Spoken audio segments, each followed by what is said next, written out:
Hi, and welcome to the EverQuest 12th Anniversary Podcast.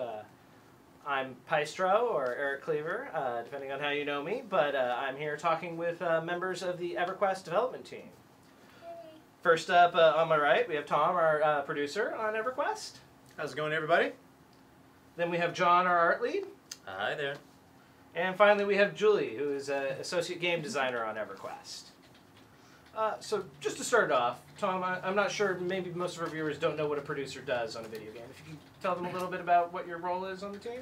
I try not to get in the way of our team, pretty much. We, actually, what I kind of find myself, what I do the most is I collaborate with the team to find out, what our goals are. You know, we put our goals together as a team. We have team members that have things that they'd like to do to the game. They have passion on things in the game they'd like to do, and we kind of bring it all to a head, and we decide what the players want, and we kind of mix it all up and come with a nice little monthly update or yearly plan. So it takes quite a bit for us to put things together, and I just kind of sit there and make sure that it's what the players want, it's what we want to do, and then look at the bottom line on the business. Okay, well, I think that makes a lot of sense. So when did you join the EverQuest team? What position did you join in? Well, I joined the EQ development team about 2 years ago. It was in May of 2009. And I joined as producer, and I'm still the producer. So either I'm not doing that bad of a job or not that good of a job. So, well, you have a longer history with EverQuest, though. I do. Could you tell us a little bit about that? Sure.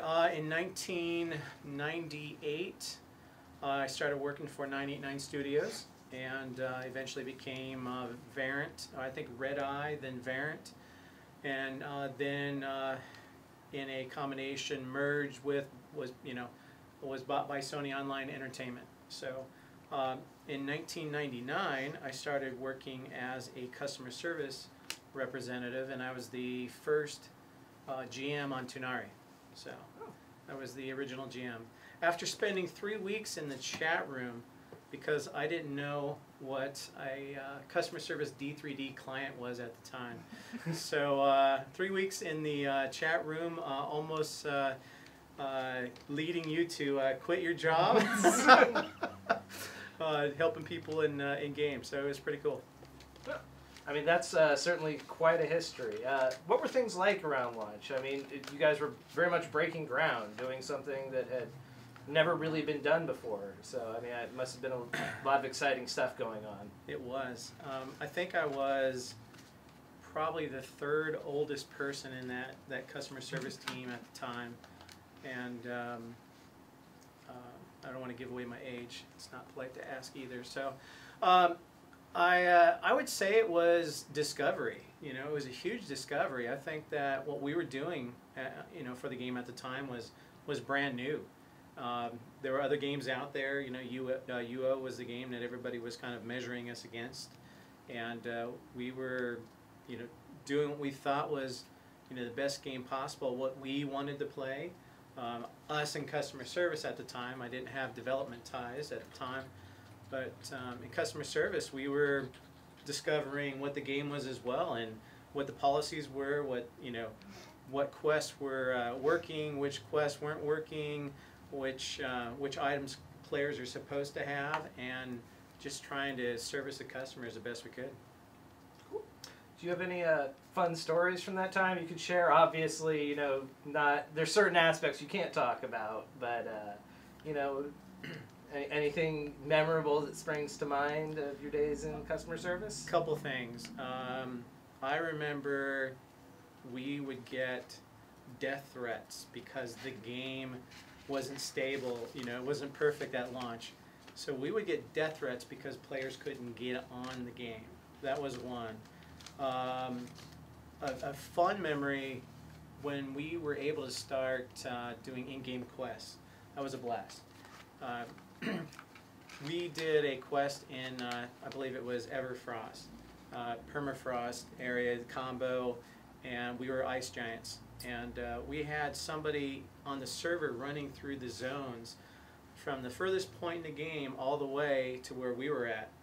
And we were just held up back there against the mountainside right before the cave.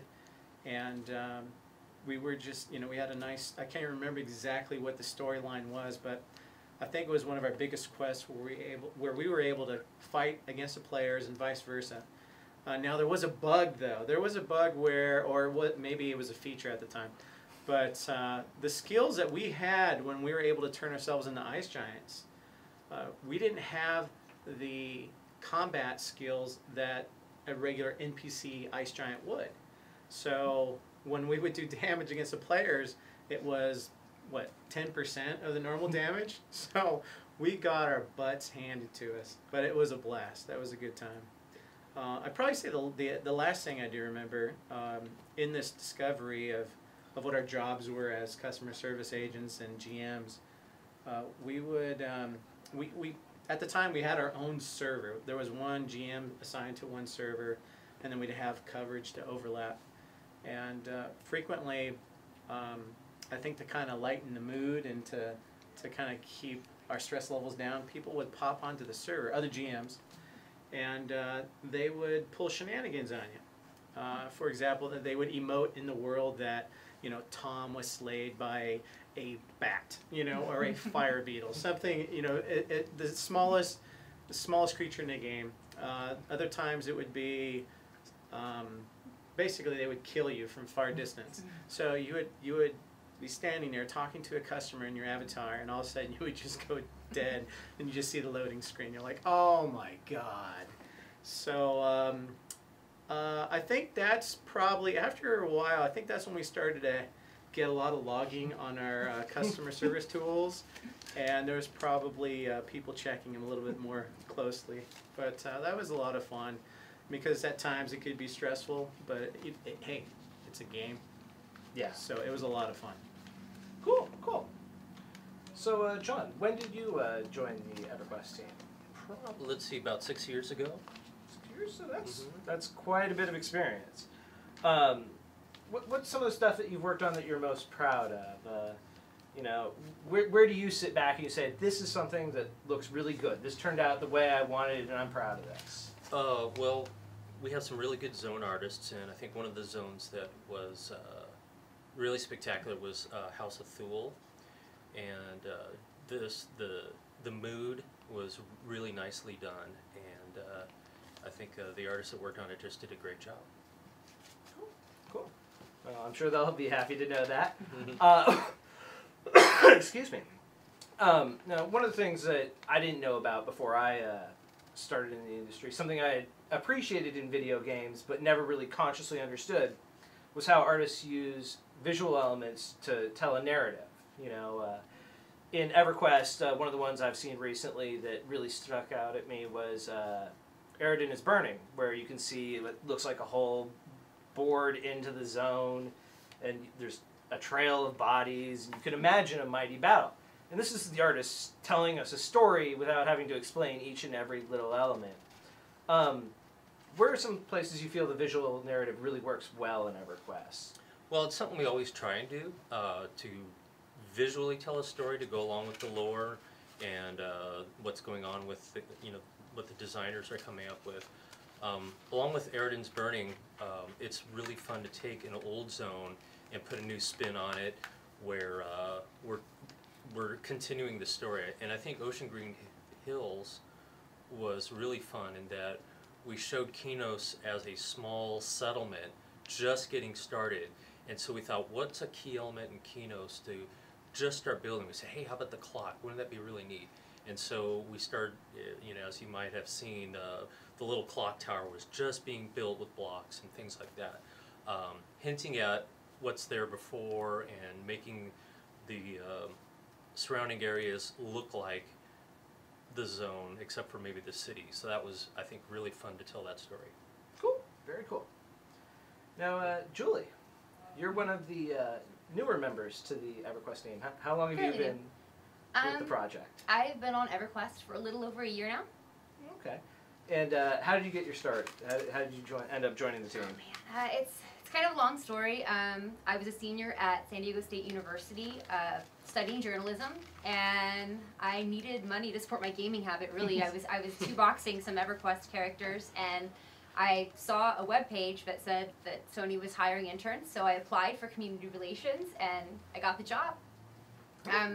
I served 2 semesters as an intern, and then after that got hired full-time as a community relations representative. I stayed in that position for about a year. It was a lot of fun.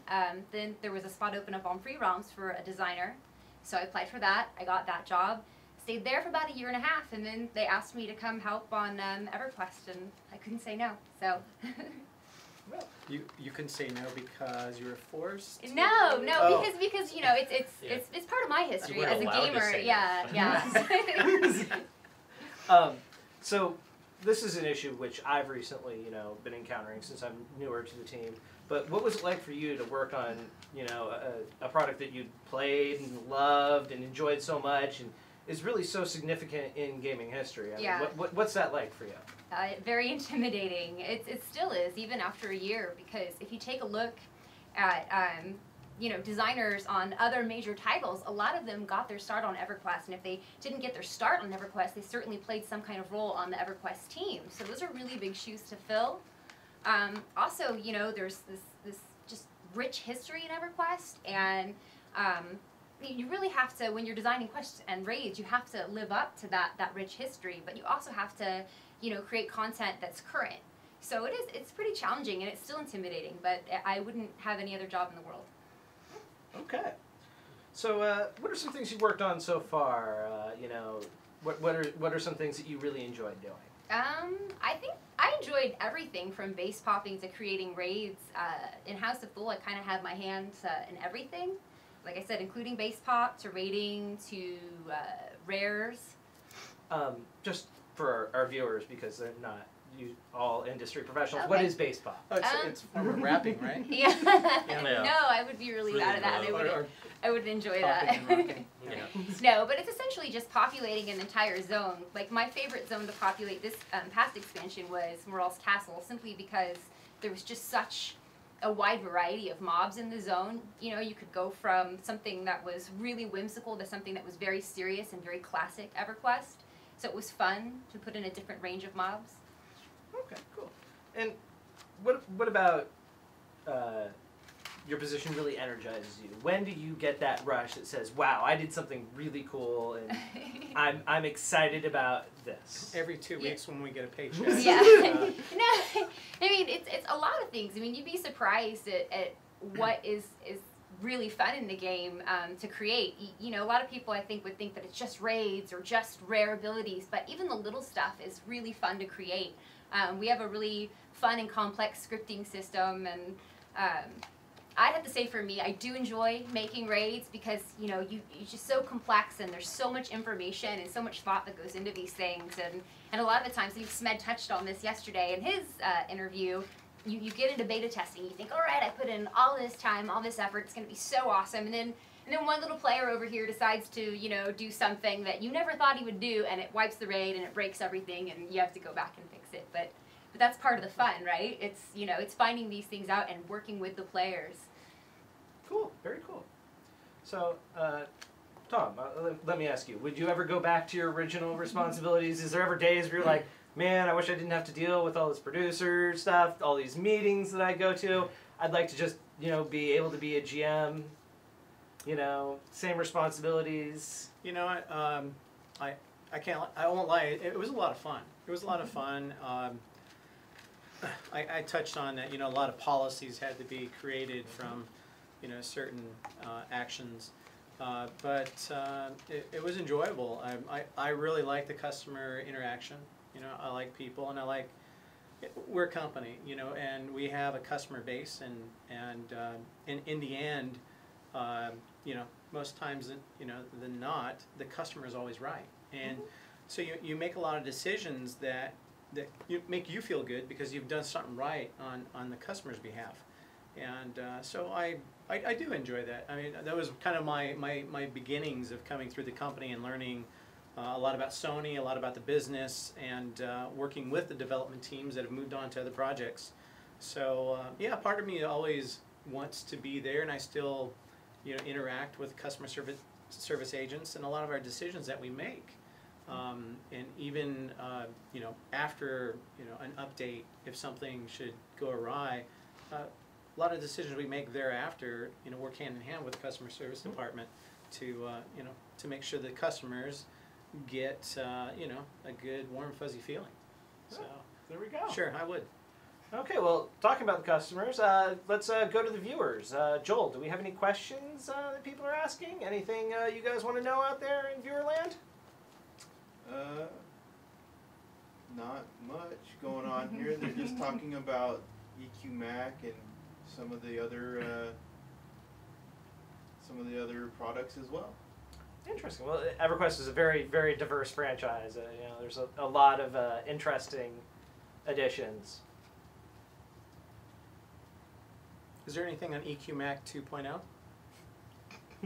You're funny. No, No? Okay. I was expecting there- quite a few questions on that one. they are curious on what's going on with the Mechamatic Guardian. What's going Not on with yet. him? He is currently being looked at by a couple designers, and he expects to have a change or two in the very near future. He is one tough hombre, let me say. So I've heard. And Well, what they're asking, I mean, some of the things they're asking about is that there is the Quest designed for the 12th anniversary, or the Raid. I'm sure he's And- very familiar. Pardon me? I'm sure he's been on the forums, and I'm sure he's very familiar. Oh, maybe you should take this Yeah, question. no, I'm just kidding. So there's a slight issue, and we don't want to give out too much of what that issue might be, so it won't be replicated. I'm sure the message will get spread pretty quickly, but we're looking at it to make it a little bit more enjoyable.